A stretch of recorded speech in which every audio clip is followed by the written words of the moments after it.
Welcome back to Science Fantastic with Professor Michio Kaku. On Science Fantastic, we profile the amazing, jaw-dropping scientific discoveries which are revolutionizing our world and touching our lives. And in this hour, we're going to throw the lines open because this hour is your hour. This is the time when you can get to the phones or send me email. Okay, well, one set of questions I often get is space travel.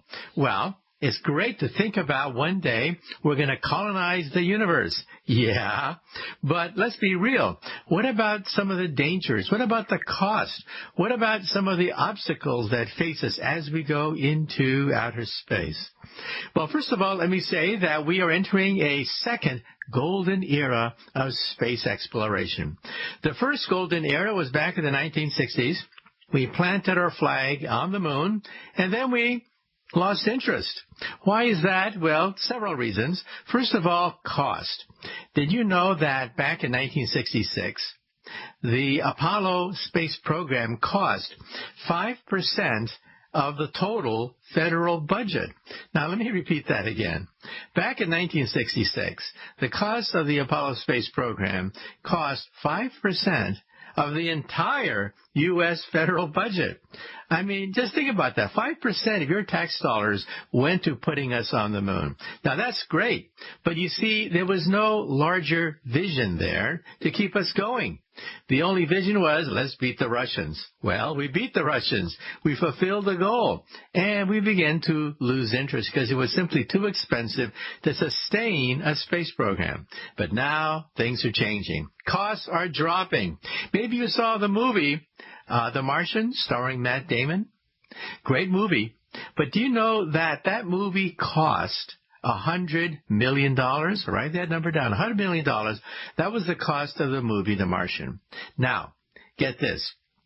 The Indians sent a space probe all the way to Mars, and how much did that cost? $70 million. So, in other words, it cost more money to make a Hollywood movie about going to Mars than actually going to Mars. That's how much costs have dropped. And we have people like Elon Musk who are going to be dropping the cost of space travel even more. The reusable rocket. Now, think about it for a moment. Think of the used car industry. Today, we sell more used cars than new cars. What made that change? Well, after World War II, GIs came back, and they were flat broke. They won the war. They beat the Nazis, but they came back and they were flat broke. So somebody had an idea of creating the used car market after World War II. Suddenly, the American lifestyle changed so fast. All of a sudden, Hollywood movies catered to the teenage culture based around the car. So the car, the used car, changed the whole terrain of American society. Same thing with rocketry. So Elon Musk has successfully perfected the reusable rocket.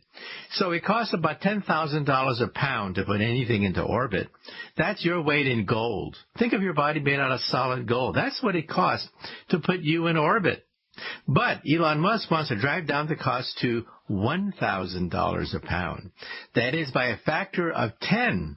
And that could literally open up the heavens for commercial space travel. Now, what about the dangers of going into outer space? Well, let's be fair about this. To go to the moon was a hop, skip, and a jump. 3 days, and you're on the moon. You leave on Monday, and you come back the next Monday, a nice trip to the moon. I personally believe that one day, perhaps our grandkids or great-grandkids will honeymoon on the moon. That's right. The moon will just be another exotic location like taking a safari to Africa, and we'll do things like honeymoon on the moon. But Mars is a whole different ball of wax. First of all, we're talking about a 2-year mission to Mars. That's how far Mars is. Not just 3 days, but perhaps 2 years. And we have the problem of weightlessness, radiation, micrometeorites, all sorts of problems. For example, the world's record for being under weightlessness, continual weightlessness in outer space, was set by Commander Polyakov of Russia.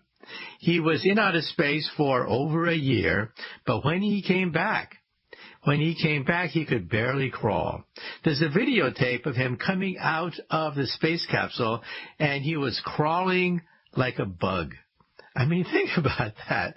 He wasn't dashing out of the space capsule bragging about his year in space. No, he could barely crawl like a worm coming out of his space capsule. Why is that?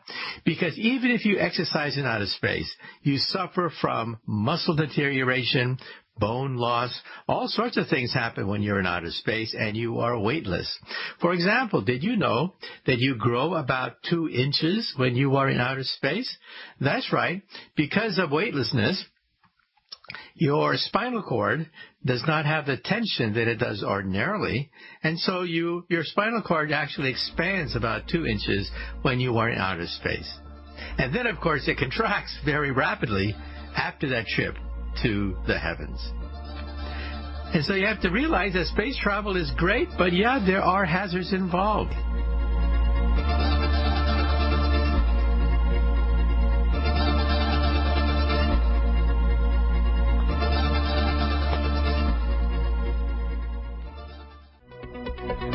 Welcome back to Science Fantastic with Professor Michio Kaku. In this hour, we're going to answer your emails. We're going to talk about, colonizing outer space. We're going to talk about DNA, cancer, dinosaurs, UFOs, and what will society look like in the year 2100? Let's not have a crystal ball and look far into the future, not 10, not 20, but over 100 years into the future. What will it be like? Well, as I said before, one set of questions concerns the space program. Many of you out there are worried about the cost, but yeah, it's expensive to go into outer space, but costs are dropping because of new developments in reusable rockets and the economy of scale. And then the question is, what do we do when we go out there? Well, one thing we could do is mine the asteroid belt. Google billionaires are now entertaining the possibility of capturing an asteroid, bringing it back down to the Earth, and then mining it for platinum chemicals and rare earths. You realize that the electronics industry depends upon rare earths, or else the Internet goes kaput. And yet we have a limited supply of rare earths on the planet Earth. Why not mine the asteroid belt? So Google billionaires are footing the bill. And that's another new feature of the space program. The driving force is no longer the taxpayer. The driving force is no longer government officials from NASA. We're talking about private individuals unleashed by President Barack Obama who wanted to commercialize outer space to reduce the cost on the federal budget. And now we have Elon Musk of SpaceX. We have Jeff Bezos of Amazon.com. We have some of the biggest billionaires footing the bill. I mean, who would have thought? For example, a few months ago, Elon Musk made headlines by launching the Falcon Heavy. Now, why is that such a big deal? Why did thousands of people line up the streets of Cape Canaveral to watch another rocket blast off from Florida? That was no ordinary rocket. That was a moon rocket. I mean, think about that. It's been 50 years since we last walked on the moon. And yet, a private individual using private funds has created his own moon rocket, the Falcon Heavy, which blasted off from the very same launch pad at Cape Canaveral that sent our astronauts to the moon back in 1969. 50 years later, we're going back to the moon. And funded by a private individual, Elon Musk. Not to be outdone, the richest man on Earth, Jeff Bezos. He's funding an entire spaceport in Texas. The Blue Origin's rocket is his creation. And we have New Shepard, which he thinks will take tourists into outer space. The new Armstrong rocket, which he thinks will take us to outer space and eventually to the moon. And so we're talking about private enterprise taking the lead. And then the next question is, what do we do once we get to Mars? Well, one thing we might do is terraform that planet. That is, make it into another Garden of Eden. Now, let's be clear about this. It's not going to happen anytime soon, because Mars is a frozen desert. It's awfully cold out there. Temperatures rarely go above the freezing point of water, so you would have to terraform it. One possibility of terraforming Mars is to use satellites, solar satellites orbiting Mars, to beam down the sun's energy to melt the polar ice caps. See, Mars has plenty of water. The problem is it's frozen water. And the ice caps have locked in much of the ancient water of Mars. So why not beam solar energy down to the red planet to melt the polar ice caps to begin the process of reviving the ecology of Mars? You see, Mars once had great oceans and rivers and lakes, believe it or not. In fact, we think there was an ocean about as big as the United States of America that was once on the red planet. So why not begin the process of melting the polar ice caps? And once you raise the temperature 6 degrees, then you get a greenhouse runaway effect. In other words, it sustains itself. And it basically terraforms itself once you raise the temperature by the critical temperature of 6 degrees. And so, of course, this is not for us. However, maybe our grandkids may have the possibility of beginning to turn Mars into a new home. And that's what it's all about. You see, Jeff Bezos and Elon Musk have a vision, not just to beat the Russians. We did that. We've been there. We've done that already. A new vision. First of all, Elon Musk has a vision of becoming a multi-planet species. That is, it's simply too dangerous to put humanity on one planet.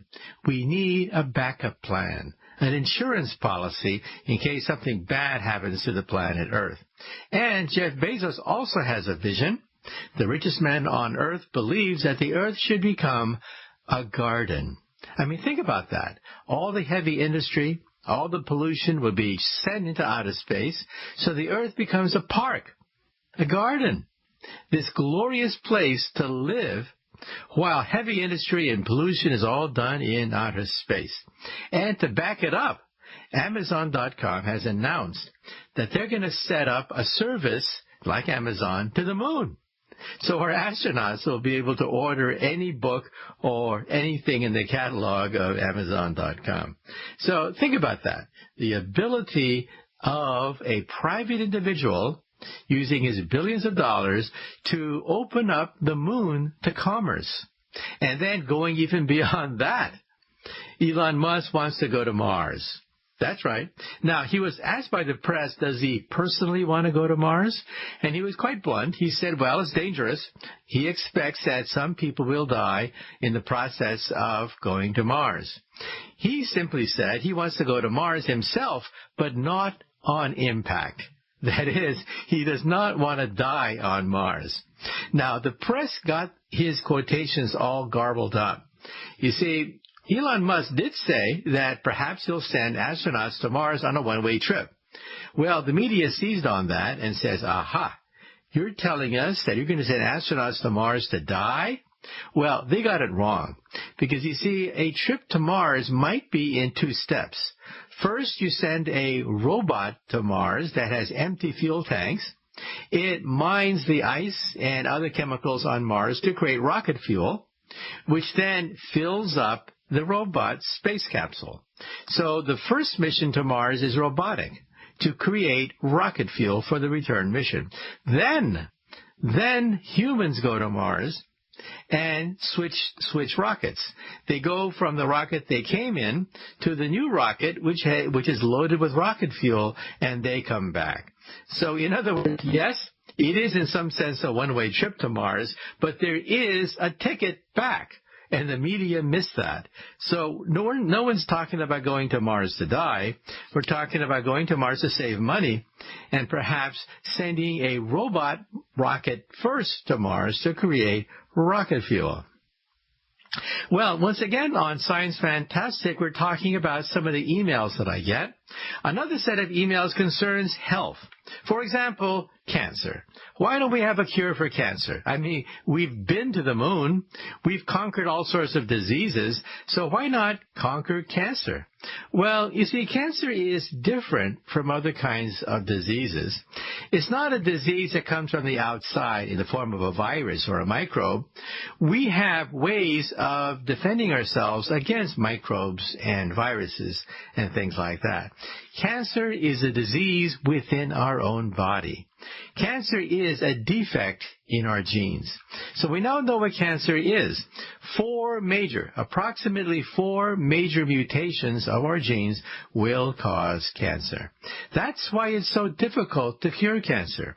You know, we have a human genome project that successfully sequenced all the genes of the human body. Great. But the problem is, cancer is an affliction of every tissue. So in other words, there could be thousands of different mutations altogether which can cause cancer. In other words, cancer is just not one disease. It's thousands of diseases lumped together into one category. So what is cancer? A mutation in our genes that simply makes cancer cells immortal. So they live forever and eventually kill us.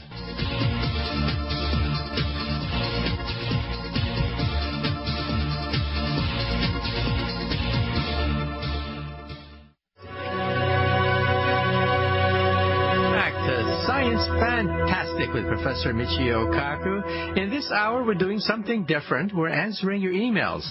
Well, I remember back in the 1970s, Richard Nixon himself, President Nixon, declared war on cancer. Well, as many critics have said, cancer won.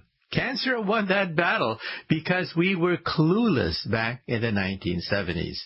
We were trying to attack cancer as if it was caused by a germ or a virus. No, cancer is inside us.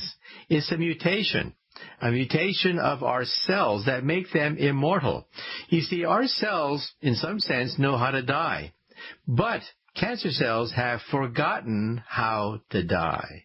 As a consequence, they're immortal. They live forever. And because they live forever, eventually they kill us. That's why cancer is so dangerous. It's a disease from within our own body, a malfunctioning of the brakes of a cell which tell the cells when to die. They just are immortal and eventually kill us. Well, many new therapies are on the horizon besides surgery, besides chemotherapy, besides radiation. The new one is immunotherapy, which takes immune cells, like T cells from our body, mutates them, enhances them, and then reinserts these cells back into the body. And some of the tales of people that suffer from terminal illnesses have been staggeringly successful. Just think about that. People that are terminal came back in some sense from the dead using immunotherapy. Well, it's not a perfectly clear road for a cure because there are side effects. Not everyone responds to immunotherapy. We're children when it comes to understanding the immune system of the body, and what we are doing is tinkering with the immune system, tweaking it so that it can identify cancer cells. It works sometimes, but sometimes has horrible side effects as well. Well, that's one therapy that's already hitting the marketplace. Another one, which is still being tested, is called nanotechnology. That is, creating smart bombs that single out cancer cells one by one. This could revolutionize cancer research.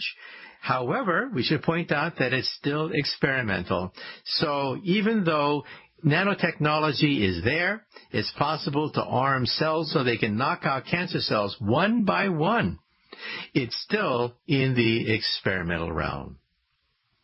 And then people ask the question, if we know so much about our genes, if we have the Human Genome Project, then how come we can't cure all of them? I mean, that was the goal, right? It's been slow. Where are all the cures that were advertised with the Human Genome Project? Well, you see, the Human Genome Project simply cataloged all the genes of our body. It didn't tell us what they do, and it certainly didn't tell us how to cure defects in these genes. So think of a dictionary. Webster's dictionary with all the words of the English language spelled correctly with no definitions whatsoever. An empty dictionary. A dictionary of letters with no definitions. Well, you may say to yourself, that dictionary is useless. Well, that dictionary is the Human Genome Project. So in one sense, it is miraculous that we have it. Who would have thought that we could have a complete blueprint to create the human body? Who would have thought? That's the promise of the Human Genome Project. But the problem is we have a dictionary with no definitions. Next, we talk about dinosaurs, gods, and time machines.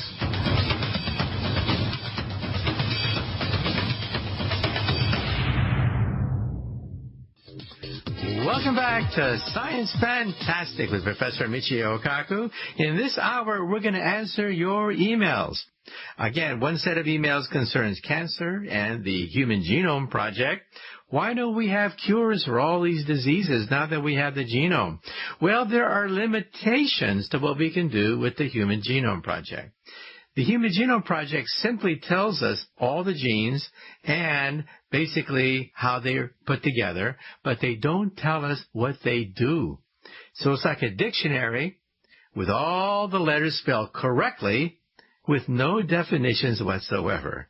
So we still have a long ways to go. However, as you know, DNA research has been quite spectacular recently in catching long-term cold case killers. We have the Golden State Killer of California.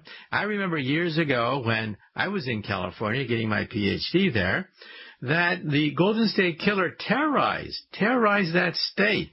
He was a savage, just like killing people left and right, and then one day he vanished. One day he stopped killing people, and they couldn't find him. What was the problem? Well, he left his DNA everywhere. He raped so many women that there was plenty of DNA out there. But the problem was there was no match. And so it's like having a fingerprint of the murderer with no matches. In other words, probably he was a police officer of some sort. Probably he was aware of the coming of DNA, and he was very careful never to leave his DNA in some kind of repository. So decades went by, and now we have familial DNA. So how did they get the guy, given the fact that he left no fingerprints of his own? Well, here's what happened. Now that we have things like 23andMe and Ancestry.com and many other sites, you can have your own DNA sequence, or for fun, or to find out what's lurking in your body, to find out your health profile of the future. And so more and more people are submitting their DNA. Now, they had the DNA of the killer, but there was no match. But they could match him with his relatives. So even though he himself was very careful not to allow his DNA to be sequenced anywhere else, his relatives had no such compunction. They went into these websites and submitted their DNA. And so there was a match for his relatives. So what they did was they took the matches of his relatives into a pool and then began to weed the pool. How many live in Sacramento? How many live in the areas terrorized by the killer? How many fit the profile of a white person, perhaps in his 70s, who lives in the Sacramento area? Bingo! They found him practically on the first try. And so we have yet another tool to fight crime, familial DNA. And moving on Science Fantastic, let's say just a few things about dinosaurs. That's right, dinosaurs.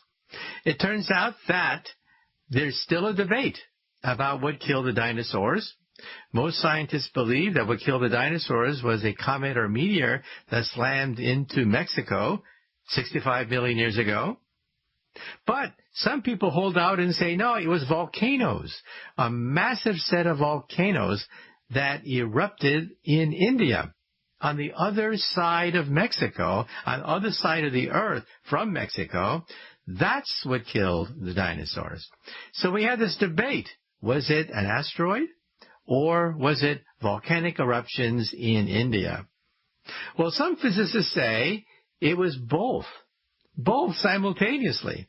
Both occurred about 65 million years ago. And what's the link? The link is as follows.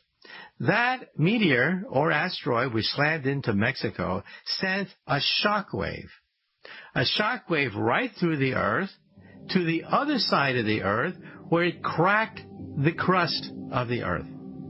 And that's the link. So perhaps it was one shot which caused two things to happen. One, the volcanoes, and two, the impact itself.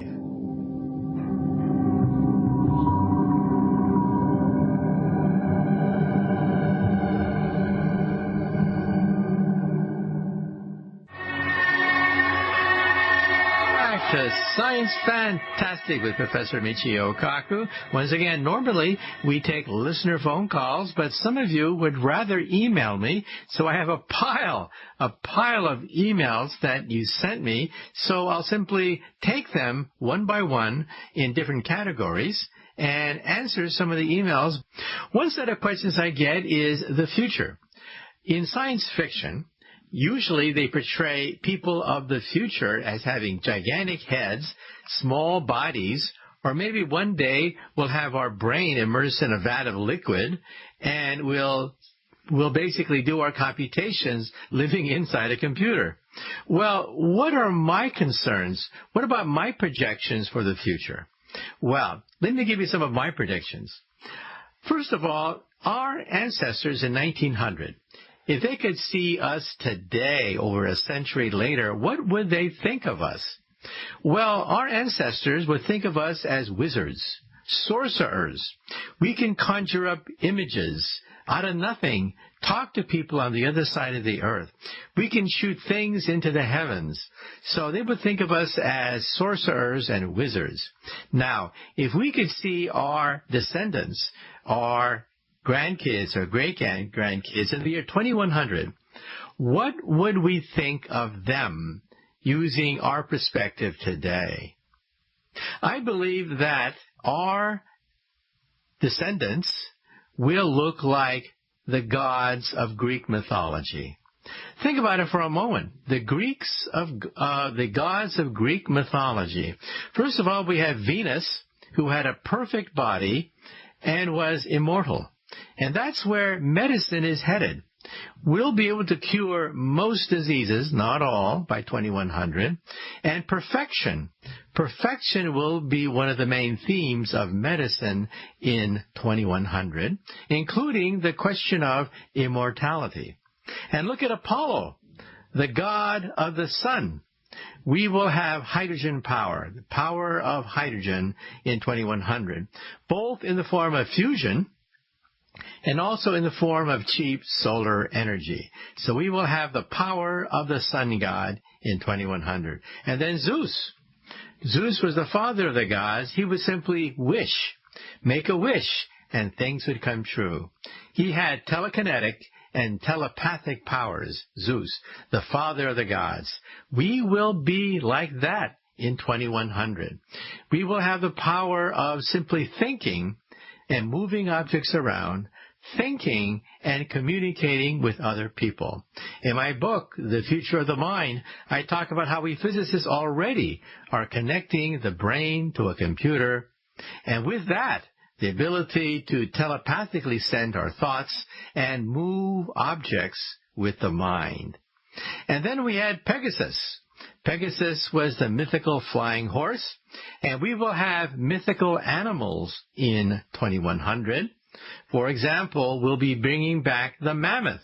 That's right, we have already sequenced the genome of the woolly mammoth, which went extinct thousands of years ago, and we'll be able to bring back fabled animals from antiquity and mythology.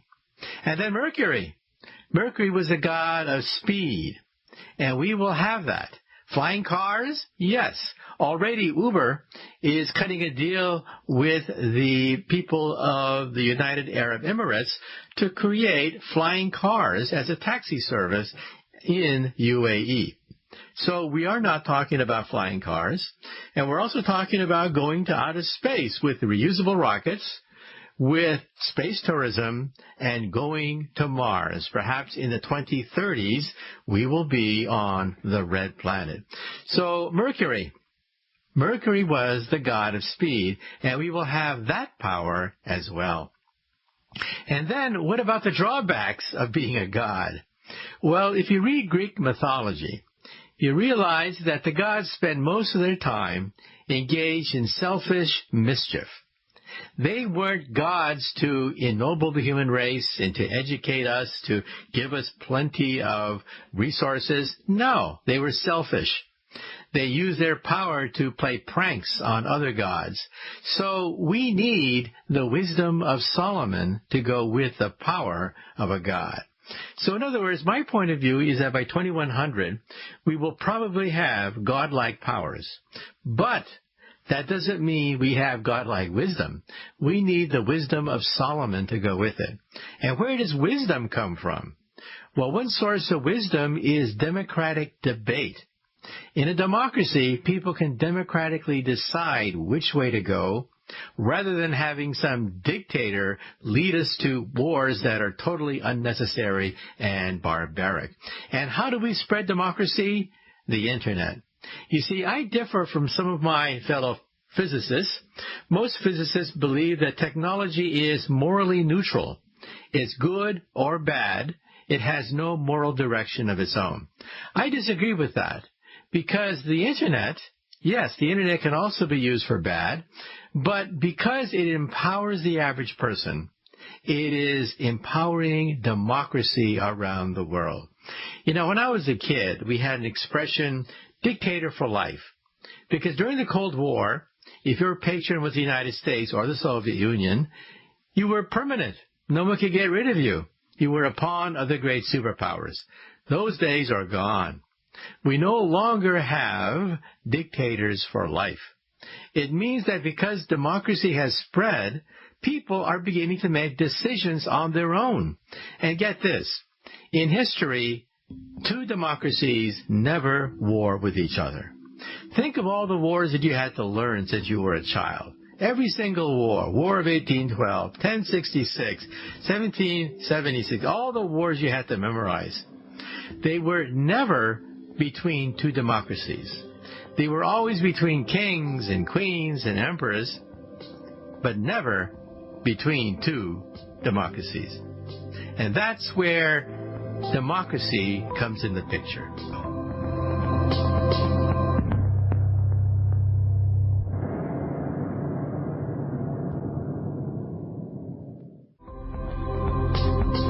Welcome back to Science Fantastic with Professor Michio Kaku. On Science Fantastic, we profile the amazing, jaw-dropping scientific discoveries which are revolutionizing our world and touching our lives. Now, normally, we open the lines and take your listener phone calls. But some of you are kind of gun-shy and would rather simply type out a question. That's fine, too. So in this hour, we're going to take the questions that you email me. Specifically, we're going to talk about time travel paradoxes. How do you resolve all those delicious paradoxes that you see in the movies? And robots. Are they dangerous? Are they going to take your job away? What jobs should you look forward to if you are a college student and you're fearful that a computer will take your job?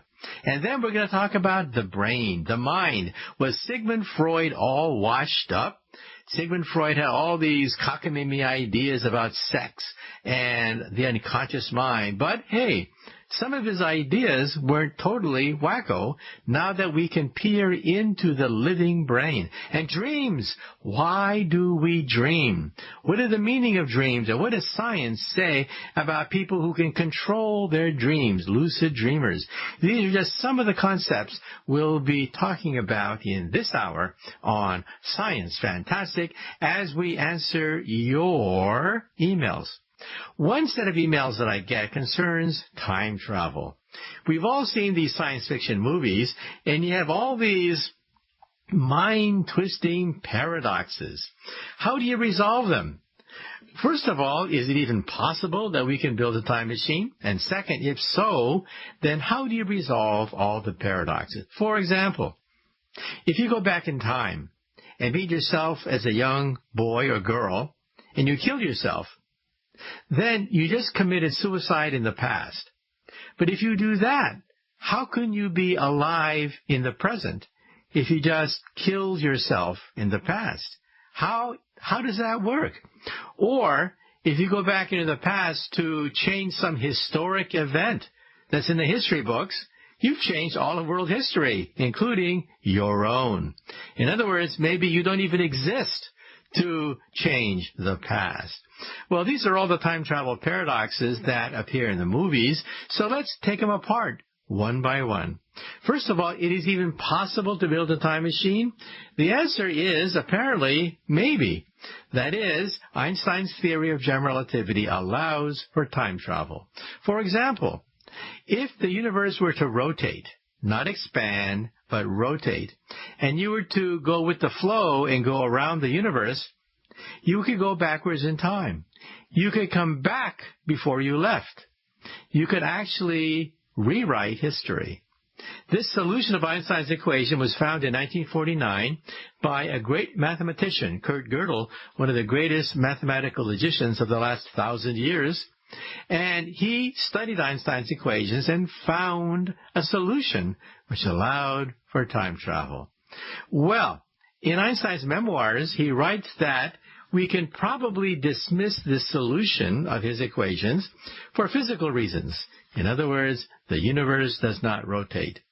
Think about that. The universe expands. It doesn't rotate. So if the universe did rotate, then time travel may indeed be possible. Well, since then, a number of other solutions have been discovered which make time travel possible, the most famous being the wormhole. If you make a hole through space and time, like a subway, traveling from one point to the other underground, if you could do that, then perhaps you could go to a distant point in the universe or a distant point into the past. That is a distinct possibility. However, what's the catch? The catch is you have to have a wormhole, and that requires energies comparable to a black hole. So in other words, only a very advanced civilization can create a time machine. And then the next question is, how do you resolve all the paradoxes of time travel? Well, in quantum mechanics, we think that our universe obeys a timeline that separates the past from the future. That's common sense. However, the timeline can fork into two roads. So in other words, the universe can split into parallel universes, and this is allowed under the quantum theory, which is perhaps the most successful theory of all time. We have seen no deviation at all from the quantum theory ever since it was first proposed in 1925. So, if you have the quantum theory, it means that our timeline can split into two timelines, and again into 3 and 4. So perhaps when you go back in time to meet yourself as a young child, that's not really you. Looks like you, has the same genome as you, but it's you in a different timeline. So if you kill that you in a different timeline, it doesn't really mean that you cease to exist. You still exist, but your timeline twin, your double, has died. Now this means that you can get all sorts of paradoxes and resolve them one by one using the fact that the timeline can split into two timelines. So the river of time can fork into two rivers. So now let me tell you the granddaddy of all time travel paradoxes and see whether you can figure this one out. This time travel story was concocted by none other than Robert Heinlein himself. Robert Heinlein starts with a girl named Jane. Jane starts off as a baby left at an orphanage in a cradle. Well, the nuns at the orphanage don't know what to do with Jane. They call her Jane because they don't know what else to call her. And Jane grows up as an orphan in this orphanage. But she always wonders, who is my mother? my father, I was left as a foundling on the doorstep of this orphanage. Well, when Jane is a teenager, she falls in love. A handsome guy comes into her life, but it was not meant to be. They argue, and he stomps off, never to be seen again. But it's a sad story, very sad, because Jane is left pregnant and abandoned. So what does Jane do? She checks into a hospital, gives birth to a beautiful baby girl, but it's a very sad story. Somebody that night breaks into the hospital and kidnaps her own baby girl. Well, Jane wakes up the next day horrified. First of all, she was pregnant and abandoned. Then somebody kidnaps her beautiful baby girl, and then it's even worse than that. What could be worse? The doctors find out she's actually a hermaphrodite. And to save her life, they have to change Jane into Jim.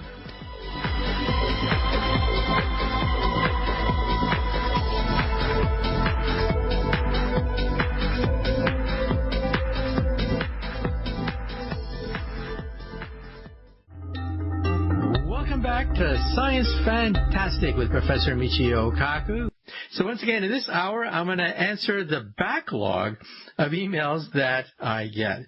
One huge set of emails I get is about robots, about computers, about AI. There's so many shows on TV and in the movies about robots. And what do we have to fear? Or what about the opportunities, given the fact that robots could become one of the main engines of the economy in the future? So what are the pros and cons? That's a question that comes out quite frequently. Well, this also came to the fore because of a debate between Mark Zuckerberg of Facebook and Elon Musk of SpaceX. Mark Zuckerberg says artificial intelligence is good. This will provide jobs, economic benefits. People will be employed by the robotics industry. It'll enrich our country. That says Mark Zuckerberg of Facebook. Elon Musk says, not so fast, not so fast. Let's not be naive. One day they could become dangerous. One day they could replace us. One day they could become an existential risk. So who's right, Zuckerberg or Musk? Well, personally, I think actually both are right to a degree. Zuckerberg is right for the next several decades. For the short term, yes, robots are going to give us new job opportunities. In fact, I think the robotics industry will become bigger than the automobile industry of today. I mean, think about that for a moment. After all, think of all the people employed by the automobile industry. People employed as people who repair cars, service cars, maintain cars, drive cars, use cars. And one day your car will be a robot. So your industry, the automobile industry, will be eaten up by the robotics industry because we'll have people who design robots, repair robots, service robots, make new generations of robots, handle robot accidents. We'll have a whole industry based on robotics. And one day we do have to realize that Elon Musk is not simply talking out of his head. Yes, they are potentially dangerous. At what point are they dangerous? They are dangerous when they become self-aware. That's not going to happen for many decades to come because robots do not know they are robots. However, one day they'll figure it out. And at that point, they may have an agenda different from our agenda. At that point, hey, let's not be naive about it. They could become dangerous. And when is that going to happen? Well, first of all, our robots today have the intelligence of a cockroach. A bug, a retarded cockroach, a lobotomized retarded cockroach. That's how smart our robots are today. If you put a bug in the middle of the forest, immediately it scurries around, finds shelter, finds food, finds mates. Bugs perform marvelously in the forest. You put our most advanced robot in the forest, and what does it do? It falls over and gets lost. So much for the robot revolution. But, let's not be naive. Computer power keeps growing in sophistication. One day the robots will be smart as a mouse, then as smart as a rat, then as smart as a rabbit, dog, or a cat, and eventually as smart as a monkey. At that point, they are potentially dangerous. Because monkeys have a very well-defined sense of who they are. They are self-aware. They know they're not humans. Now, dogs, on the other hand, dogs are confused.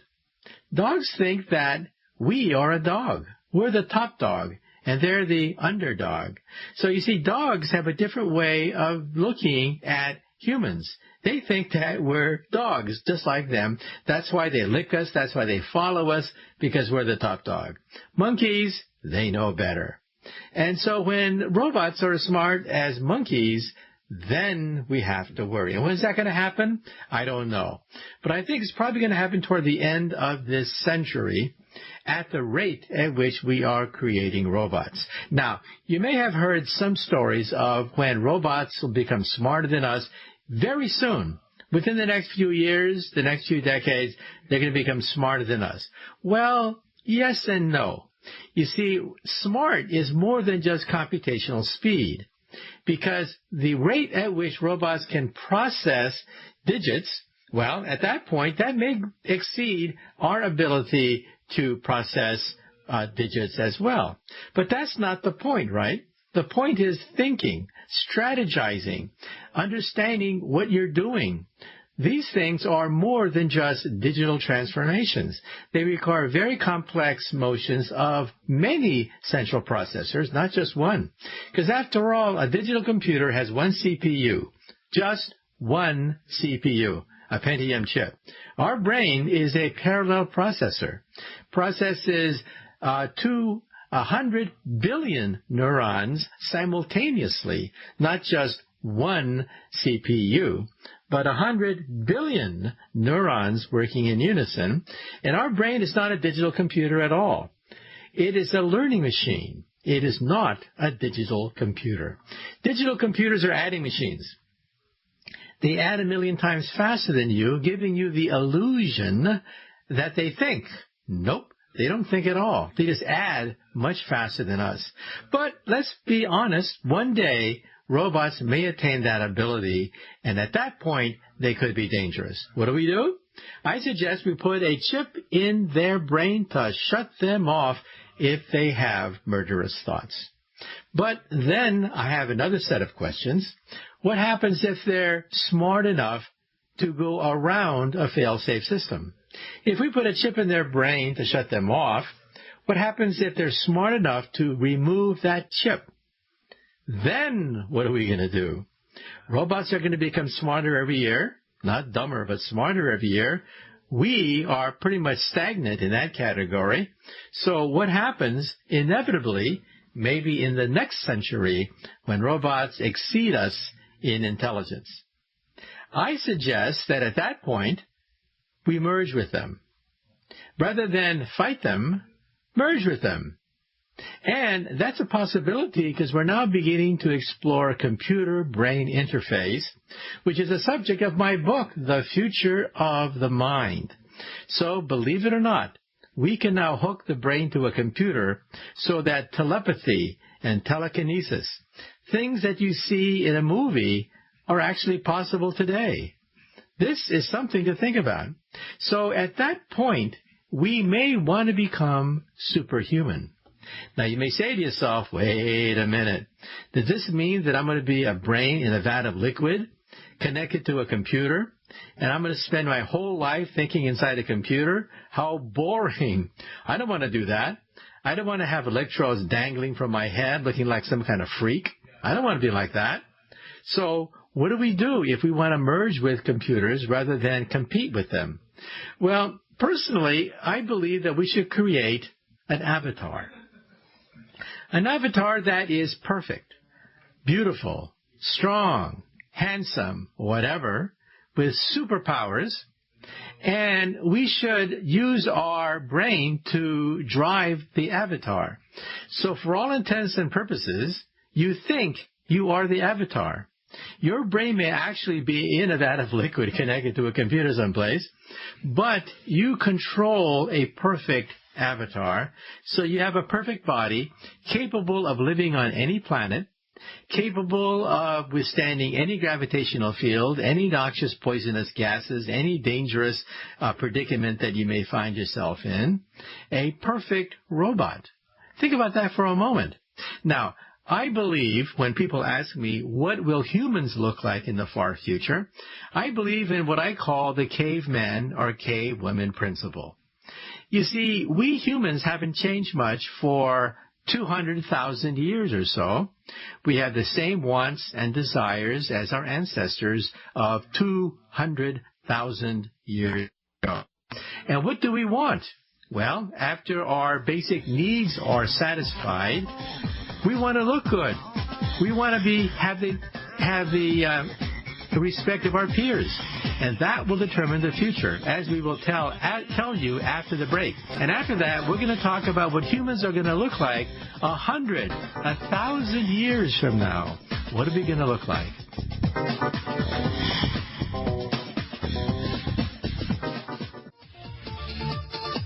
Welcome back to Science Fantastic with Professor Michio Kaku. In this hour, I'm going to take your emails and answer them. I have a pile of emails that have been sitting on my desk. So, as I said before the break, we're going to talk about the future of humanity, not just robots. I think that in the next century, that is, in the 22nd century, way in the future, when robots become extremely intelligent, and our fail-safe systems, our safety mechanisms all fail, what are we going to do? I say instead of competing with them, why not merge with them? Why not become super powerful, super beautiful, super handsome, capable of living on any planet, capable of withstanding any gravitational field, breathing any kind of noxious atmosphere, superhuman as we explore the universe? And then people ask me the next question, what are we going to look like? Well, when I was a kid, I read comic books like all the other kids on the block. And of course, the human of the future had a gigantic head, a huge head, a tiny, tiny, tiny little body. We were totally bald. And sometimes we were just nothing but a brain in a vat of liquid. And I thought to myself, yuck, who wants to live like that? Who wants to live the rest of your life immortal as a brain swimming in a vat of liquid connected to a computer? And who wants to live with this gigantic head with a tiny, tiny, tiny little body and being completely bald? Who wants to live like that? Well, I have a different point of view. I believe in what I call the caveman or cavewoman principle. The fact that we humans really haven't changed much in 200,000 years. We want to look good. We want to have the admiration of our peers. We want to have a good position in society. That's what we want after our basic needs are taken care of. And so, in the future, we'll still look like us.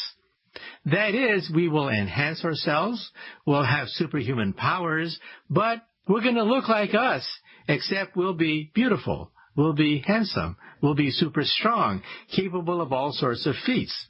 And if it means that we have to have certain electrodes planted in our head, well, we'll take them off on a hot date. So if we have a hot date that night, we'll take off our implants, we'll take off our helmets that give us these abilities and act normal. Because the caveman principle means that the basic human body is not going to change so much. So when science fiction writers talk about humans looking like some kind of freak, I don't think so. Because if we have tremendous powers of technology and science, why do we want to look like a freak? Why do we want to look like some idiot? Somebody that'll laugh at us? Why do we want to look like that? I think we will pretty much look the same way we are now. And so as I said before, in this century, we'll be pretty much in competition with robots, but we'll be smarter than them in this century. And in the next century after that, we'll probably merge with them. And then another set of questions I get is, well, let's get back down to earth. My job. Will my job be phased out? Or for that matter, your job as a professor, are you going to be on the unemployment line as machines get smarter and smarter? Well, let's talk about this after the break.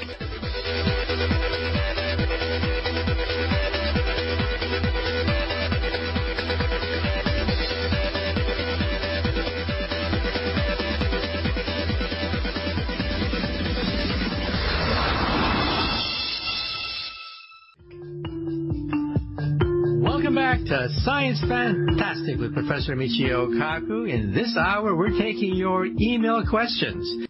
One question I get is about psychology, not just about the mechanics of the brain, but psychology. That is how we think. And when you take a psych course, chances are you learn about Freudian psychology. Freud talked about sex. Well, besides that, he also talked about the unconscious mind, and the fact that consciousness is in three parts. The libido, which is desire, the id, which is your person, you, and your superego, which is your guilty conscience. And Freud also said that dreams are the highway by which we understand human thinking. So how has that held up? Now that we have brain scans, now that we have MRIs, now that we can peer right into the living, thinking brain. Well, first of all, a lot of Freudian psychology, I think, is nonsense. It's just pure garbage. However, there are some real nuggets of gold in Freudian psychology. First of all, the unconscious mind. Yep, Freud was right. Much of the activity of the brain is unconscious.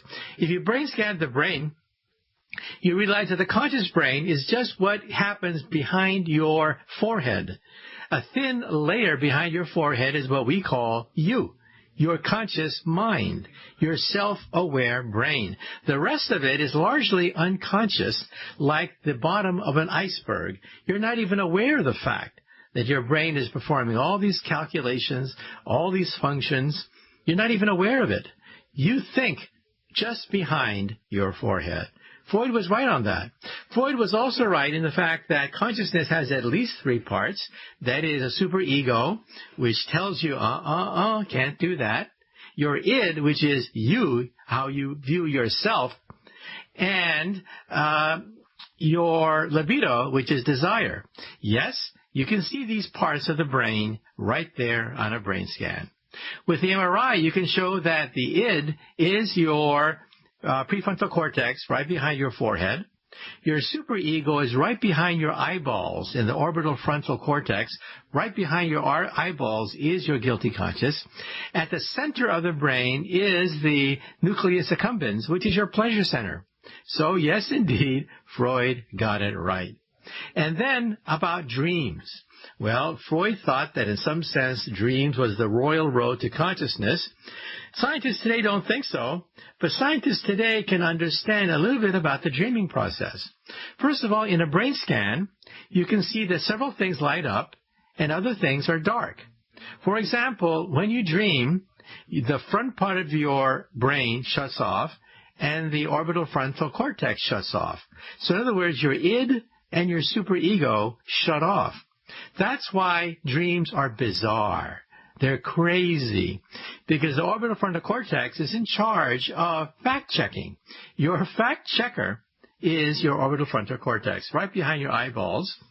And they tell you that, something's wrong, something's not quite right. That is shut off. Therefore, the brain is free to roam as it does during a dream. Meanwhile, the center part of the brain is very active, mainly the amygdala, which controls emotion and especially nightmares and fear. That's why many dreams are unpleasant. That's why many dreams are, in fact, nightmares, because that part of the brain lights up when you are dreaming. And then the next question is, can you control your dream? This is called lucid dreaming, and the answer is yes, it is possible. It was once considered folklore to be able to be awake while you dream, but now we see it with brain scans. We can take, for example, a lucid dreamer, put him in an MRI machine, have him dream, and the prefrontal cortex is fully active as the person dreams. So the amygdala lights up, meaning that the person's emotions are activated, but the person's prefrontal cortex also lights up, meaning that he is fully awake while he is dreaming. Think about that for a moment. And it turns out that Buddhist monks centuries ago wrote handbooks about how to do it. Yes, believe it or not, there are handbooks about how to become a lucid dreamer. One, remind yourself just before going to bed that you are going to control your dream. B, have a notebook a notebook that records all your dreams. And yes, you too can control your dream. Good day.